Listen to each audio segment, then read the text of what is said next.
questions, okay? You don't want any help? If I don't want any help, What help do you need? I need people to In your business, in your business. Oh, okay. Well, really and truly, I like that question. That's a good question. I need you to tell everybody what help I need from you. Tell everybody you know, and ensure everybody you know you told, tells everybody they know to get that product. That's the only help I need. Once you can do that, perfect. Yeah? Yes? Just asking a question for somebody who just WhatsApp me, somebody who's shy. Sure. How can these youngsters get hands-on experience with your company? Do you provide tours for them or something like that? Explain to them how to sell? Great question. Right now, because we're implementing this, we are very, if you go to Bayer Crop Science, these multi-billion-dollar companies, they don't really do that. Pictures in it. It's a very ticklish thing. However, these are young, aspiring minds, and we have no problem with internships. As a matter of fact, as part of the next big inventor initiative, we will be working with a lot of these kids to give them the opportunity to try to make creams or something like makeup or something for, some nutrient supplement. It's not just seed fertilizer. And so we're very open to helping the youth explore the options that yes, sir. So how can sargassum seed affect your skin, whether positively or negatively? That's a great question. So sargassum seed, when it starts decomposing, it will irritate your skin, right? In addition to bleeding your nose and affect, if you have asthma or bronchitis or these things, inhaling or being in contact with sargassum can impact them. If you harvest it the way we harvest it, it doesn't really do anything to your skin. Is there benefit in it? Yes. I'm sure there are anti-aging properties that can be extracted from sargassum seed because they do it from other types of seed. So, great question. So, again, just to recap, on the beach smelly stage, it's bad for humans, for your skin, for your health, for everything. If you can harvest it in a proper manner and extract the alginates and the different stuff in there, I am pretty sure you can come up with a very nice anti-aging beauty so that your mom and your dad look young for a very long time. Okay, and at this time, Mr. Lucia will have a seat with Mr. Esnard, who will ask a few questions about his presentation. I know we have to leave soon, so I'll make sure that we take 3 hours of questions. I'm Joshua Esnard. I'll get a chance to, present a little bit later. But all I have to say is I'm very proud of you. Actually, I look up to you as a celebrity, and as we've sat down and talked about your business, I respect that you are stepping up to be a hero for the islands and selfishly for St. Lucia. On my side, I'm selfish because I love my country. But what you're doing is great because behind there's social good, but there's a revenue stream, and what you are training the minds of people is that, there's something washing up on the beaches that's a nuisance, and everybody looks at it as just trash. But imagine back in the day, maybe with the cavemen that were looking for a little snail in the ground, and a diamond was in the ground, and they just threw the diamond aside, and they took the snail because they needed to eat. But they didn't realize that the diamond, although it looked like trash, was actually a treasure. So what you're doing is allowing us to reframe our mind to realize that something that may be trash can actually liberate the country with a new revenue stream. So my question for you is, how do we take this on a global level?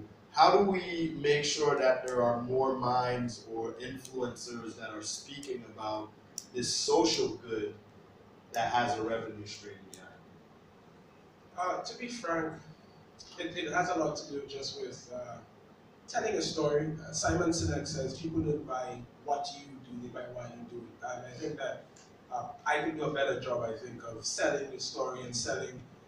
We're not just selling a product, we're not just selling a fertilizer. We're selling possibilities, we're selling ingenuity in a bottle that people not just use a product, but they figure this is coming from a problem. So we're selling life-changing stuff. So, I mean, the truth of it is it really comes from building up that following and, in truth and in fact, telling your story to your customers and that they have that ripple effect where they go out and say, hey, do you know about this product? It's not only a great fertilizer, but it's creating employment for people in Nico and Denver and Prowler. It's keeping, it's preserving the livelihood of fishermen, when it doesn't come in and without government help sometimes. But the point is, that's what I'm thinking. Gotcha. And the next one is, so this product is coming in and you're housing it here in St. Lucia, you're fulfilling it here in St. Lucia.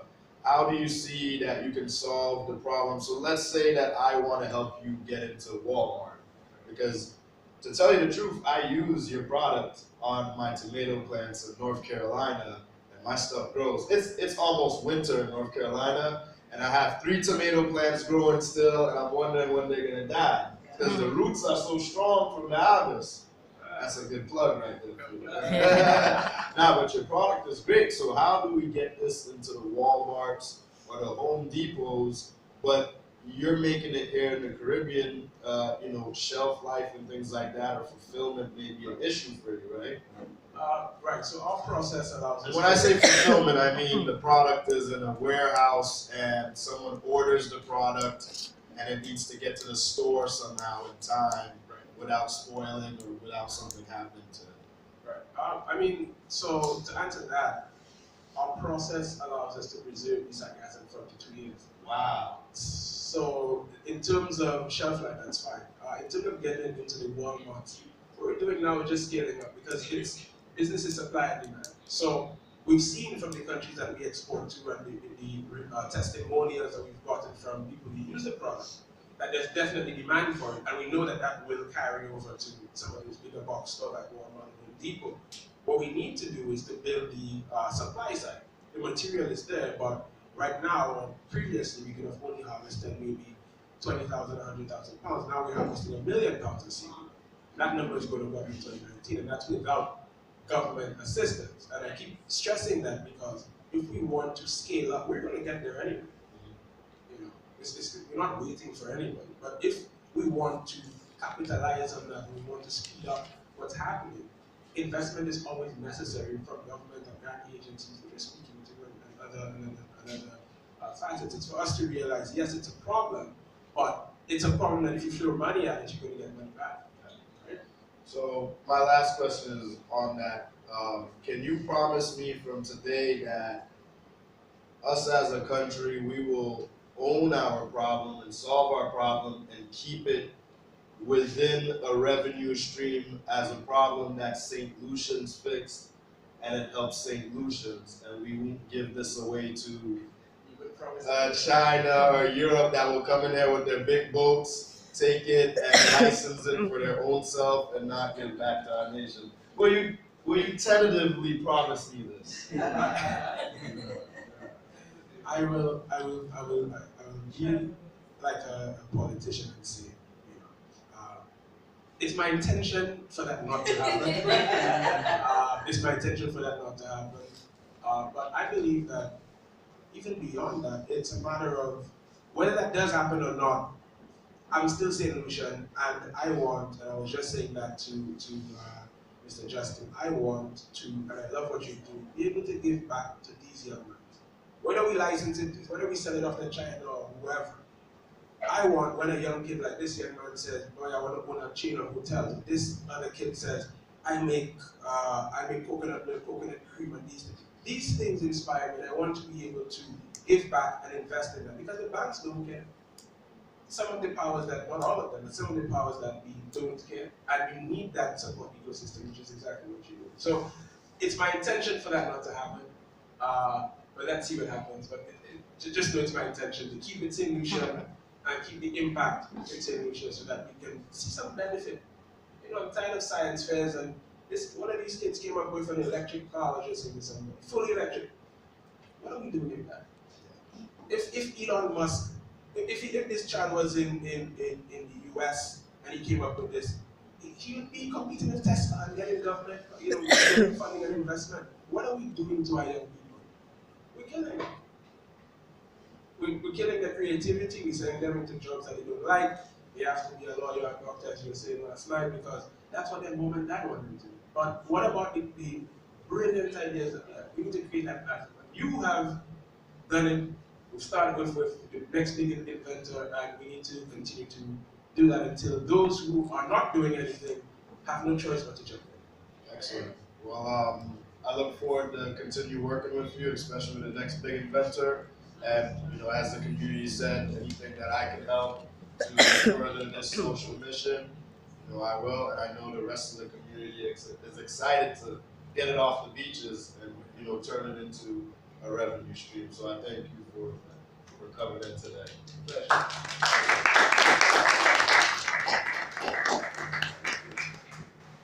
All right, thank you so very much, Joshua and Johanna. Thank you so much.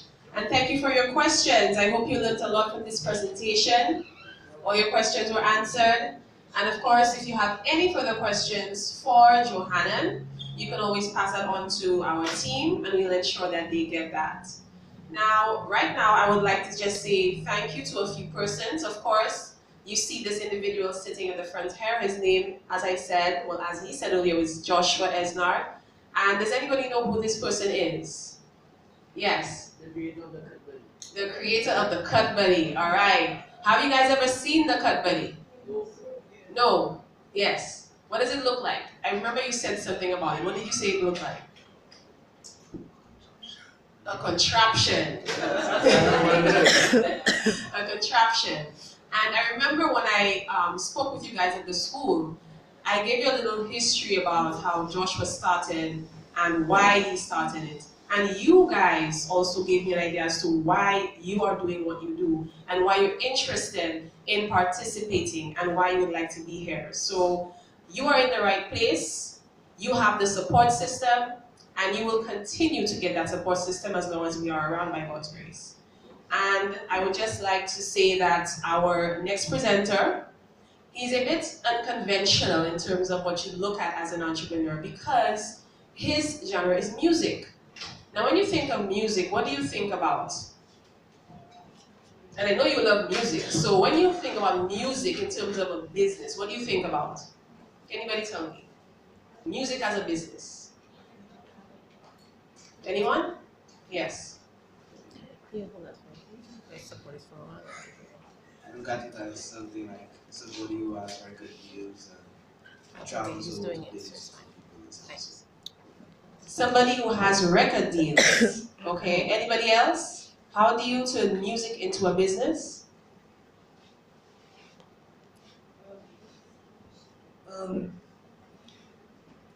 You sell it, you make good music and people like it, you make your albums and stuff and sell it. Okay, excellent answers. Excellent answers.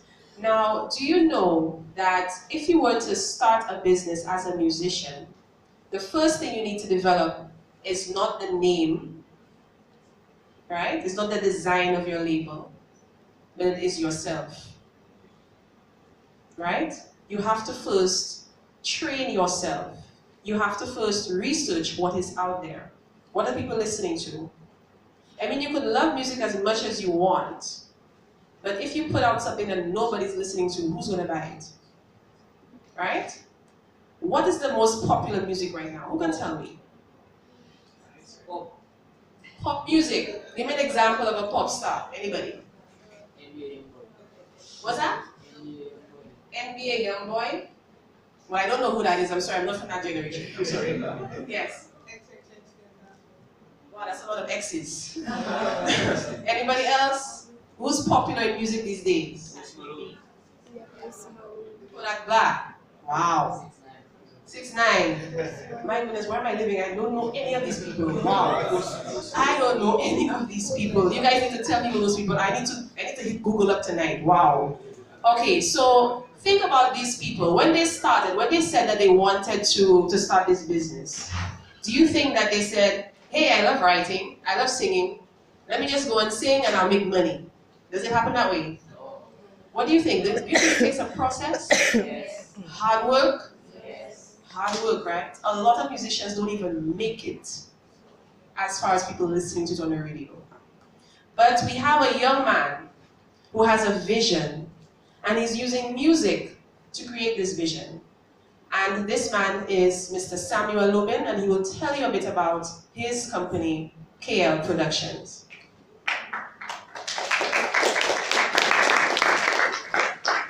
Hello everyone. Everybody hear me? 1, 2. Hello everyone. Well, everybody smart. Yeah, nice. Well, I'm Samuel Lubin, co-owner of KL Production. KL Production is a music catering company. We provide live song and also writing services. We mainly deal with gospel music. Alright, KL Production. This is our logo. Anyone see something about this logo?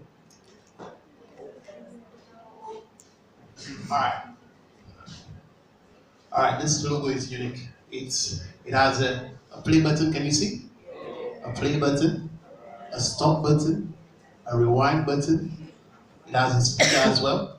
So the L forms like a speaker and the music goes up. So it's KL Production. So the K is right here. Together, the triangle is the speaker. So you see, unique KL Production.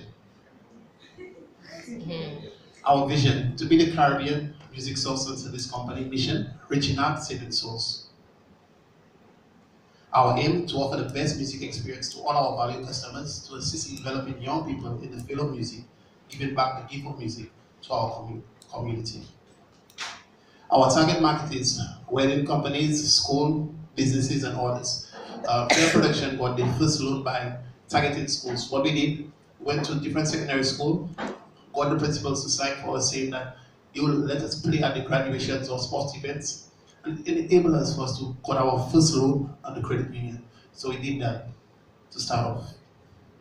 Service provided, concerts, hosting events, writing services, live. Our competitors.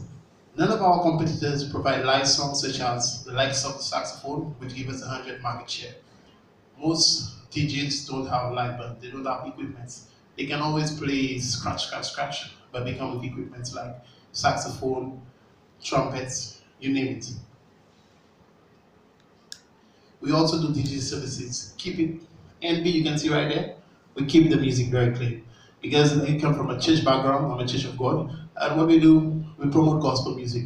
Most times in St. Lucia, you don't get gospel music. On the radio is always the segment. So what we're trying to do right now is open the market for gospel music. Open the market for the other artists to benefit from gospel music. So we plan in different events that gospel music can be portrayed and more, the positive things of it. You can see our competitors, 911, KB Sounds, that's a few of them. How can you help us? I think the slide went down a little. But how can you help us? Equipment, that's an AVOX system, that's a drum kit, that's a monitors. Most of our equipment, we have some equipment, but how can you help us? To help us get more. Alright, this is some of our team. I'll take you back from the first concert. You can see me with a little flaggy card. I don't even have a crest at that time. So that's me. That's the first one of our first events. One of our latest events is right here. The team, you have Leo, you have Corey, you have Dwayne, and you have Chris. Most of them are police officers from the police band, Glenn as well, and teachers and secretary. So that forms a team of KL Productions. This is the event we had last year. We had the Writers Forum. This is the chief librarian, that's also offer. And this is me and me again. Alright, the finale, gospel event. KL Production has been hosting gospel events from inception, being 8 years now. But on the GW is our second event. Gospel event with a different, reaching out, saving souls. What we're trying to do, let everybody know what KL Production is about. Reaching out, saving souls. Help solutions to know that, yeah, when you on your radio, Hot FM, you'll hear a lot of gospel music. When you look at RCA, you'll hear a lot of gospel music. Open the market for gospel music. So right now we're trying to let everybody know KL Production is always about gospel music. So like, musicians can get paid, artists can get paid, and we can bring international artists down in St. Lucia for them to hear gospel music. So you can see the date, November the 18th, that's at Derek Walker Square. I hope all of you will be there.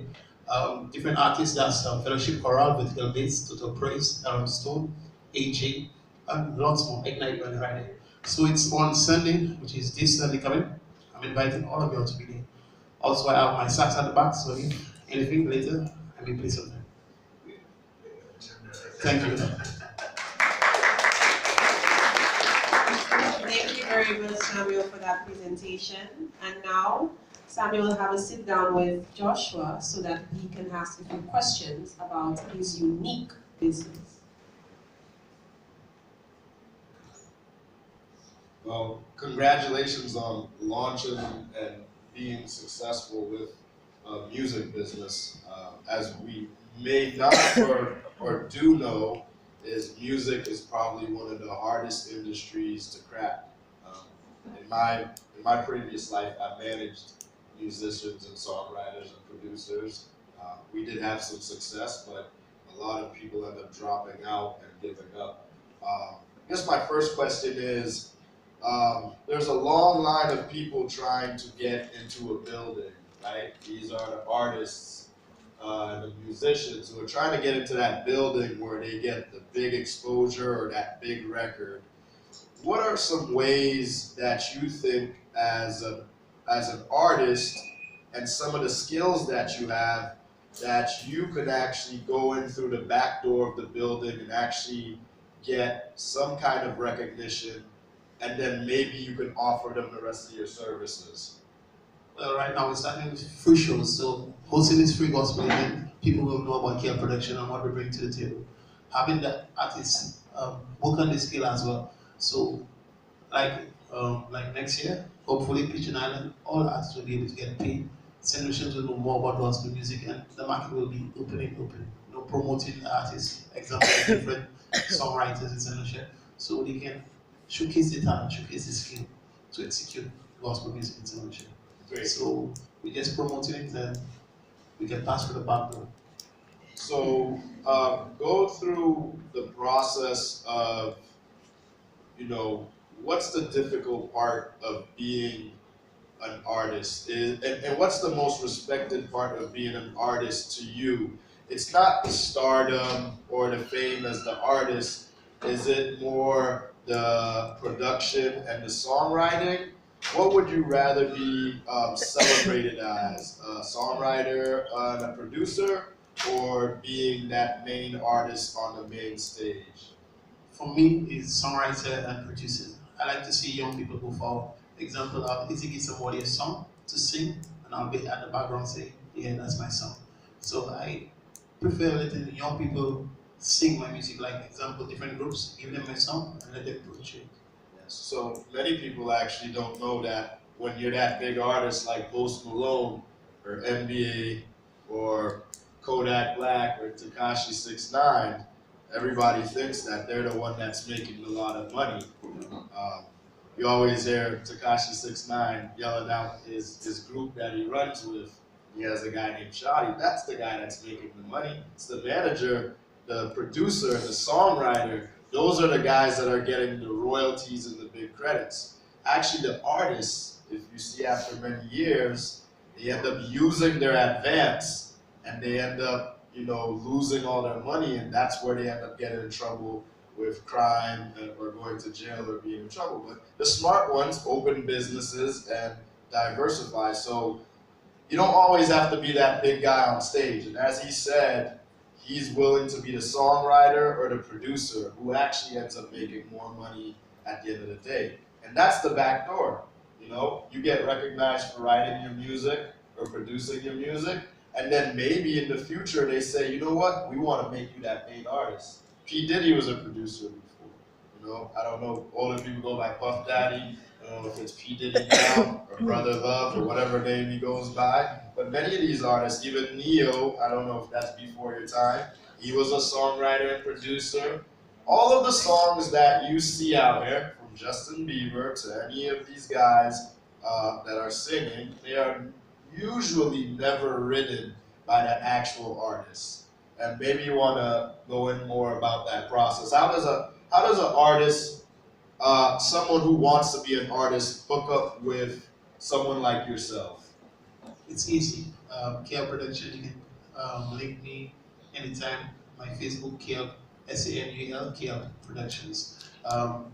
Everybody knows me in the gospel arena, everybody knows Samuel. That's your name, Samuel, everybody.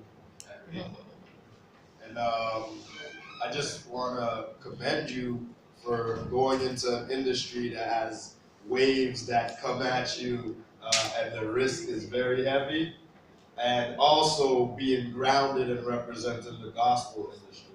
Well, for me, sometimes it's not about the money, it's about the message. Like the passion for gospel music, I feel like it's a need for me to do it. If it was about the money, trust me, I dropped out a long time because I've been doing that for the longest while. It's not about the money, it's about the passion. But I know there's greater gifts beyond that. Great, great. Well, it was very nice to meet you. That logo is probably one of the most creative logos I've ever seen, and I know you'll be very successful. Thank you. Okay, at this time, we open up the floor to ask questions. Who would like to ask the first question in the back? Hi, my name is Tej Labor. I'm an event designer and planner. Your logo is pretty cool, so I'm stemming off of that. It's very modern, very young, and I love that about the logo. And it got me thinking, how does such a young and trendy brand become relevant in this community with all these young people? If I was a young person sitting in this crowd, I'm thinking, gospel music, I don't know. Then I'm reverting to Jamil, Chronix, these kind of people. I'm thinking, okay, positive message. I get it, that's relevant. I get up in the morning, I put on my shoes, I'm gonna hustle. And I'm thinking there's a positive message in that. It's not saying God, God, God, but it's saying there's a positive message in that that makes it relevant to connecting my bad boy lifestyle or hustling lifestyle to everyday life. So it leads me in a good direction. It's marketable, it's relevant, I'm for that. But then I'm thinking gospel music, so how are you going to make your business and your brand a little bit more relevant and translate it a little bit more to these young people who are easily distracted by the next new, shiny, good-looking logo, branding? And Johanna left, but I also wanted to ask him that question about branding. How do you compete from a branding and from a relevant level where I, as a young person who likes the next new thing, is not going to be attracted to the Jesus music, then I'm going to be attracted to positive music, positive lifestyle? How are you going to compete against a Chronix and a Jamil and thing in concert? Wonderful, wonderful question. Give a round of applause. Wonderful question. Well, for gospel music, you have gospel reggae, you have gospel soca, you have gospel rap, you have gospel country, whatever the genre, you have gospel music towards that. On my logo, you can see the different artists I portray. AJ is a gospel rapper. Vertical Bass is a group that sings reggae, mostly reggae, Christian party. So gospel covers all genres of music, Western, you name it, gospel covers it. So we have to be creative.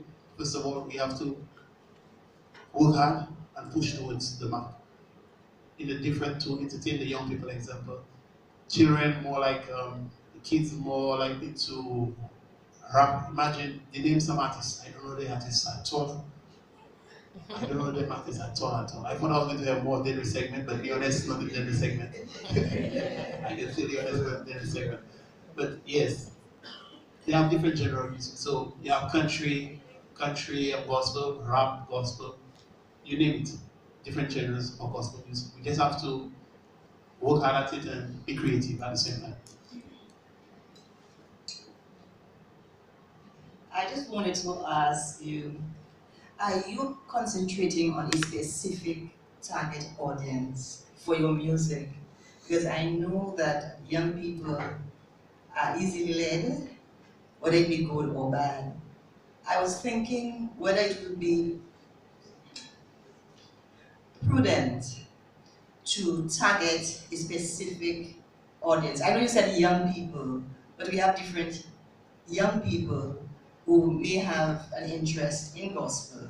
So in looking ahead, would it not be prudent to just have a target market that you want to sell your music to? My name is Justine Charles. I represent the Public Service Toastmasters School. to target a different set of people. Since it's gospel music, it's about the message. So we want to target everybody. Everybody. You cannot target old people, you cannot target young people, you have to target everybody. Because it's gospel music. It talks about the truth. It talks about how Jesus died for you, why you wake up this morning. It's just gospel music. So we cannot target one set of people. We have to target everybody. But reason why we can target different other people, example, some people don't like the rap gospel. So the rap gospel will go for the kids. Some people don't like the soca gospel. So the soca gospel will go for those that like soca. Those who like country gospel, like the elderly folks, they like Amazing Grace. So that will be for them. You understand? So it's gospel music. But the different genres will target the different young people. Young people, old, middle age, that's how we're going to target them. Thank you. I have another question for Josh. The first time I watched Shark Tank was when you came on. And I watched you, and I was supposed to have presented to a group of entrepreneurs. And I used you as an example to promote and inspire them. I was just curious to find out whether you have paid Damien all his money.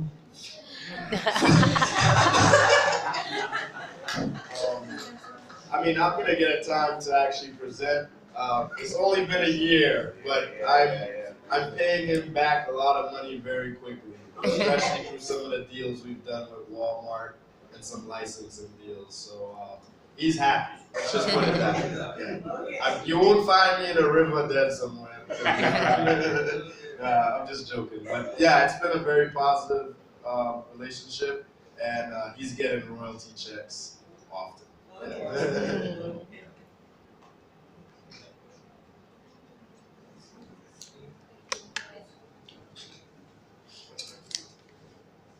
Gentlemen, representing Fun Foods and Lucia. We distribute island pops and some local popsicle. Question for you. Relevance to the youth and employment. Sometimes in your career choices, a songwriter might not be a correct option. And a songwriter is actually being very creative. You're using your creative skills. Your ability to pen to paper is a talent that is beyond measure. You don't get that from any particular person. Encouragement to the young person. What would you advise someone, especially in our challenging economy, as to the direction and the correct option? Would you advise someone to go down that route, to use the creative skills and use it as a source of, probably, as you see, you're doing it pro bono or you're doing it for the time, but as an avenue to generate income? Can that creative skills be an employment correct for, especially for the children of the Leones that is with us this morning? I understand by anything you're passionate about, you go for it. So if you're not passionate about writing, it will not work for you. So if you're passionate about playing the sport, go for it to the fullest. I'm not encourage anyone to go into writing if you don't like writing. This is not your focus. You understand? But if you like playing sports, work at it. If you want to be the best runner, continue running. Put yourself in that position to be the best runner. I'd also say I'm a fan of having an insurance plan. Like when I started the Cut Buddy, I still had a full-time job where I was going for my degrees. NFL players often draft themselves into the NFL, or NBA players draft themselves into the NBA.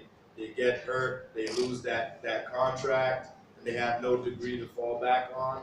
So I'm a fan of getting your degree or going to your schooling and having a job so that you have some kind of income to actually fund your passion.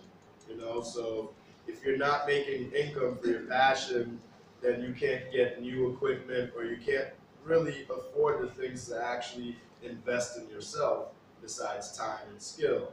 So I'm actually a fan of making sure it's safe before you leave that job, before you say, I quit.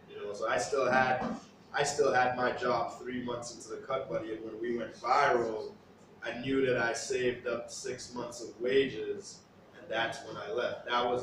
I had 2 indicators: 6 months of wages saved, and when my packages on a daily basis that I was sending out stacked up higher than my height. As simple as that. And that's when I told myself I could leave. But as he said, if your passion is behind it, then go for it. But don't be silly. You still need to live comfortably. You need to eat. You need to pay your bills. You don't want to get behind on debt, on credit, because without debt, you can't buy a home. Without credit, you can't buy a home or a car or something like that. So just be very smart about how you use your budget or how you preserve your budget. Okay, thank you so very much, Samuel, for your presentation and for your question. Does anybody else have any more questions? Is that it? All right, thank you so very much. Did you all learn something about music? Yes? Okay. All right, so at this time, I would just like to say thank you to everybody who came out. I want to say that we have a couple of sponsors who made this event possible. And those sponsors and partners are the U.S. Embassy Barbados. Then we have the Cut Buddy, thank you so very much. Bay Gardens Hotel, KL Productions, Bell Portway, Wiley, Life Engineer, Merit Eastern Caribbean, the St. Lucia Chamber of Commerce, Sanu St. Lucia, Melly's Mix It Up, Computer World St. Lucia. Thank you so much to these sponsors and partners for assisting us in executing this program. And I really hope that you guys learned something from these presentations today. And the theme, again, that I want to reiterate is we support youth unleashing ideas. That is what you all need. That is what you have been begging and asking for. That you want to do something, but you don't have the support to do it. And we're saying to you that we are here for you. So if any of you have an idea, have a project that you're working on, an invention, an innovation, now is the time to really do something about it. Yes, you have a question? If you're creating a product, you need a label or like packaging or... Mr. Esnard, would you like to answer that question? Do I still get to present my story? Yeah, definitely. Okay. Right. Yeah. We'll get into that in my story, all right? And if I forget to address it, you remind me, all right? We'll go through all of that. My goal today is to make sure that, and obviously money isn't the first thing, but my goal today is me to give you enough information to make your first $100,000 in sales for your business, all right? That's my goal today. I'm going to give you all that I know. I'm not going to hold anything back. So we'll cover the packaging and the labeling and stuff like that, all right? Yes. So I have told you who are the supporters, and one of our supporters is actually here to address you. Now, when he speaks to you, he's going to speak to you on various levels of professionalism, on entrepreneurship, and especially how to take it to the next level. So he's about to address specifically the audience who's sitting before me, the students of the Leon Hess Comprehensive Secondary School. He has a special message for you, and I would like you to give him your full attention as he addresses you. All right. I've been waiting to stand up and talk to you guys. I mean, this is the most exciting point of my trip. Sitting here talking to Leon Hess School. You guys may not know, but my father and my mother attended Leon Hess. They also taught and tutored at Leon Hess. Many of my family members, and you also have people here that attended Leon Hess too. So you'll hear a little bit more about the competition. Actually, you guys had an assembly to talk about the next big invention competition. So you'll hear a little bit more about that. But let's get right into it. You guys may not know who I am. I thought I was a celebrity. I came on the island. I have a uncle actually. You guys know Winston Springer on the news? Yeah. So I have an uncle. We walked into Bay Gardens Resort, and this lady runs up to me and says, "Oh my God! Oh my God! Oh my God!" So in my head, I was like, "Okay, this is my chance." She knows I'm possibly a celebrity. I was on TV. Yes, I'm that guy. She said, "Oh my God, is that your brother, Winston Springer?" And that's when I grounded myself and I said, "Let me come down to earth. I'm not that special." Yeah, so it's very special that I get to speak to you today because I am you. I was born in Castries. I lived in Enchibol. My family's still on Menard Hill. I mean, this is my roots, and I'm coming back to the country to help the youth get empowered to launch their inventions and their ideas. And you know, it may sound like I'm standing up here and I'm giving all these promises, but that is my mission right now. So I am going to be giving a lot of my time to you guys specifically. Let's just give them a round of applause for being here, because being young and coming to a professional development event like this is very important, and you don't usually see many kids teenagers attending these events. So just to get into it, I'm the inventor of the Cut Buddy. It's a hair grooming tool. I know I don't have much hair. We'll get into the whole balding thing and people roasting me and stuff. But I invented this product when I was a little kid. So I was born in St. Lucia. I have a dad, you know, anybody that has an old school dad, you're not going to the barber, he's cutting your hair.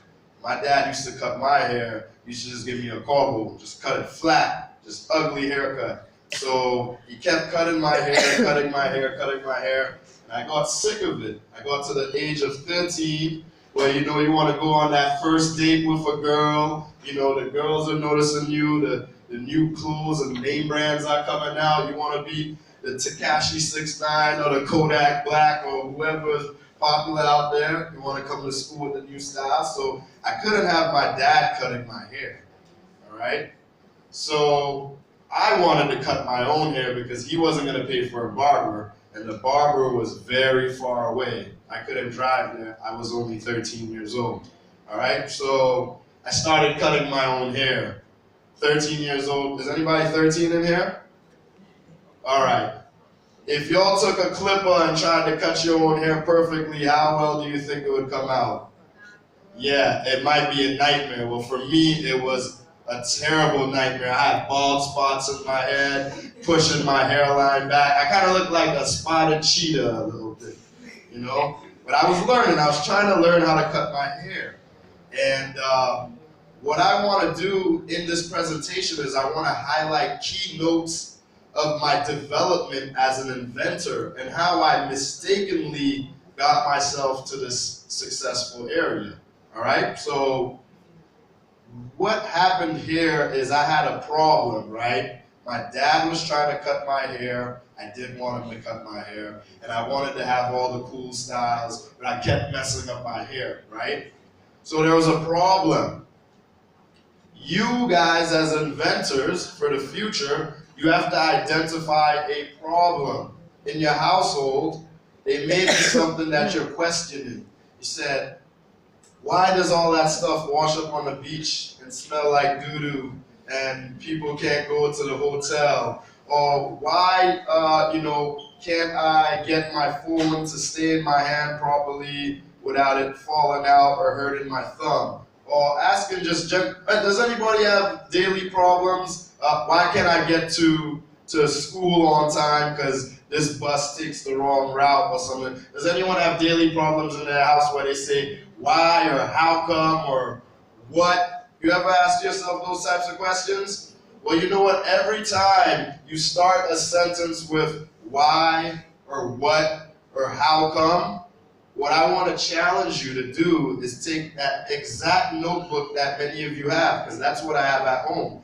Matter of fact, mine looks exactly like this. It's a green one. If you saw me on TV in America, I held up that same exact notebook. Maybe you're the next big inventor right here. You know? So I want you to write that question in that notebook, all right? I want you to write, why does the beach smell this way? Or why can't I cut my hair perfectly, all right? And then I challenge you for, you know, over the next few days when you're taking a shower, when you're at dinner, or when you have off time watching TV, I want you to start to think of designs of how you can solve your issue. Now, why am I telling you to go through these steps of identifying your problem and coming up with a solution? Is because I want you to take baby steps into growing yourself into an entrepreneur. If you start thinking about all the higher level things, like Joannan's at a level where he has to start bringing in container ships, he has to go through government regulations, he has to raise money, he has to hire people. If you start thinking about all these things, you might get discouraged because that's a lot of work. I just want you to take baby steps, all right? So I want you to identify your problem by asking a question and then write it in that composition notebook, and I want you to draw it out, all right? So let's get back to my story. Started asking myself, why can't I cut my hair perfectly? So what I did was I cut out some shapes of my dad's folders. I don't think you should do that. Maybe that'll get you in trouble, but I did that. I cut out shapes of my dad's folders and I came up with a prototype. And I said, you know what? If I put this thing against my head like a contraption and then I run a clipper or a razor against it, maybe it will stop me from pushing my hairline back or looking like a spotted cheetah on my head, you know? And to my surprise, when I made this and I started cutting my hair, it was a perfect curve. You know, I'd show up to school, people thought I was going to the barber, I got the dates, you know, my clothes was good, my hair was good. And you know what, I used this product, the same exact little piece of plastic that I cut up when I was 13, to get over